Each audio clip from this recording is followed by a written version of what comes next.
Hi everyone, welcome to part 4, Coding Your Clues. I hope you're having an amazing time creating your own escape room.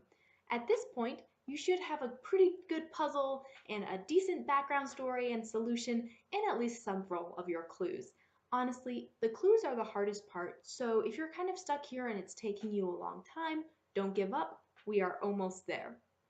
Now that you have a series of clues, your audience is going to need to find them to solve your mystery. So we've got a couple of questions.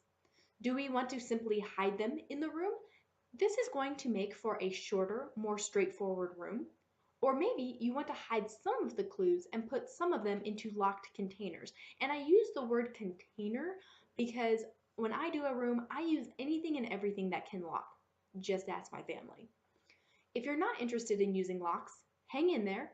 Some of this will still apply to you, but I am suspecting that most of us are going to at least use a few locks, which means we need to do 3 things. Number 1, somewhere we need to provide physical keys or combinations to the locks. These can be straight up hidden in the room. I have used padlocks in the past and simply hidden all of the directions in various spots in the room. Or these can be coded into your clues or the items into the room. And most of the time, you can just work the combinations or the codes right into your clues. So if you've written your clues and you haven't put in the codes, don't stress out. It's really a pretty simple thing to go back and put them in after you're done.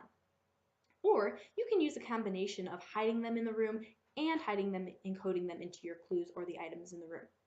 So that's number 1. Number 2 is ensure your locks progress sequentially.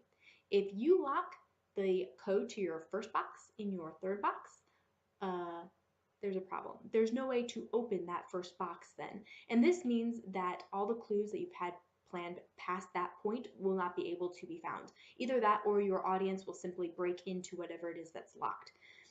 Such as cutting things and destroying things that you don't really want them to destroy. So make sure that your locks do go in a sequential progression. Number 3, whether or not you have locks, you need to keep very careful track of where everything is. If you are going to host an Easter egg hunt, for example, and you don't find one of the eggs, it just rots and stinks. No big deal. But if you're supervising an escape room and you can't find something, it means that you have an unsolvable mystery. So make sure that you have your own cheat sheet as to where everything is and where everything is hidden. Okay, now think about your clues. I generally make a list. After your opening clue, what clues do you want your audience to find next? These can be hidden in the room, or you can code into that initial clue the code for the first lock. So simply writing the combination on the clue or taping a key to it is a very simple thing to do. And this key does not have to go to the very first lock. It may go to a lock inside of that lock or even one that's further on down the line. Make sure though, if you're going to, this key is going to go to a second or third sequential lock, make sure that that lock is not available to open because people are going to take this and attempt to open everything and anything they can get their hands on. So it's got to be inside of something that's locked if you want to make sure that they open it in that proper sequence. So you can also use invisible ink, and this may be ink that can be seen under a black light or under heat from a lamp or when held up to a light or when using a particular reagent on it. But be sure to try this first because an invisible clue is as good as no clue at all. So another way that you can do this is you can have a cutout in the room that when you lay it over that initial clue or subsequent clues, it reveals a code or combination or other information that way. That's a lot of fun and can be a little bit more challenging, but definitely a doable thing. Another way to do it is you can underline or otherwise indicate numbers or letters on a clue that make up a combination or some sort of other information or lead to a book or something of that nature. For example, if you are using a will as your first opening clue, if it makes reference to a particular passage in the Bible, the combination could be that Bible reference, or if it is bequeathing a particular book to someone, such as War and Peace, the code or other clue could be hidden inside of that book. And so that's more of just a point in the right direction rather than an actual code to open up a lock. So speaking of codes, you can literally Well, hopefully not literally, but you can go crazy with codes depending on what you want to do. A substitution code is one of the easiest types of codes. This is where one letter or a series of letters stands for another letter. Historically speaking, there are a bunch of codes, and some of them can be very complex. Have fun, but make sure your audience is going to have fun as well. So, a way to do this is make sure that there is a code breaker somewhere in that room. Codes can be much more difficult to break than you would think. I once hosted a mystery party, and one of the codes was simply the highlighted letters in reverse, and it took a whole lot longer than I thought it would for them to solve that. So, those are just a few ways to get started. I am betting that you can come up with a whole lot more ways to communicate information to your audience.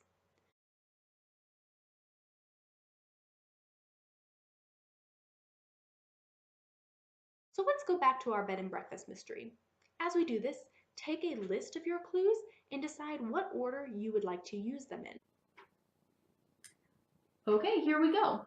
So this is our very first clue. It's going to give our audience some basic background to kind of get their bearings before they enter the room. In this case, it's just a personal note from the bed and breakfast owner asking our audience to investigate. But it could be anything you'd like. It could be a phone message, an email, it could be a recorded message, a memo, you fill in the blank. Once your audience gets into the room, they're going to find the second clue. And this is going to be a wallet on the side table.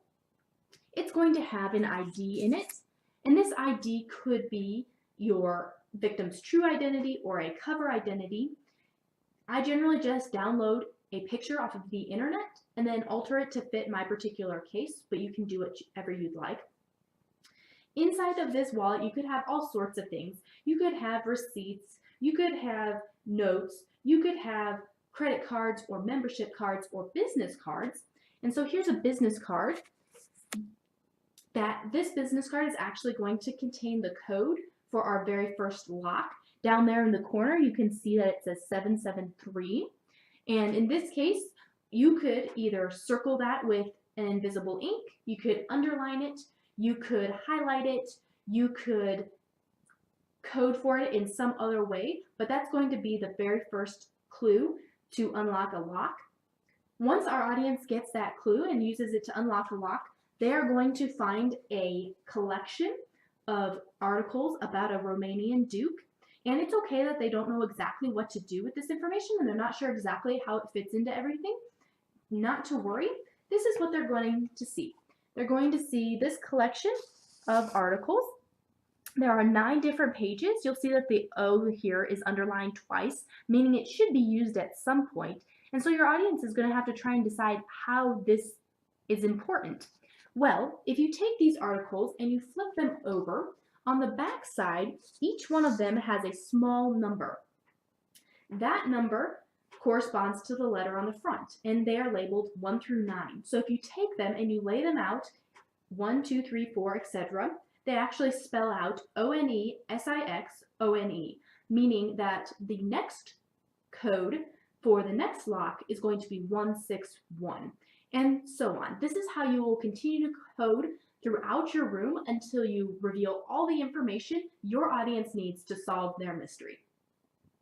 I do want to note that not all of your clues have to progress in that 1, 2, 3 sequence. For our mystery, I would also hide a handwritten note in the room from a woman that says, "Can't wait to see you, meet you at SWBB," meaning Sweetwater Bed and Breakfast. And I would just use this for information and I wouldn't put a code on this because it's supposed to be from our killer, but it still gives another piece of the puzzle. Okay, now that you have your idea, take your notebook and a list of clues and put number 1 next to your first clue, or just put it first on your list. Then take and put number 2 next to your second clue, or draw an arrow from 1 to 2. Then label your clues 3, 4, 5, and so on. Indicate which clues contain information for a lock, a key, or a combination, and make sure that that information is available prior to when you're going to need it. That is, you have everything you need to open all of your locks. Once that is all down, we are ready to set up our room, and I can't wait to see you next time on part 5, setting up our room.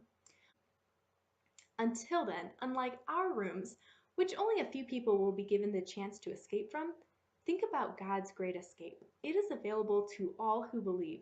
Romans 10:9 says that if you confess with your mouth that Jesus is Lord and believe in your heart that God has raised him from the dead, you will be saved. We'll see it in part 5. Until then, have fun.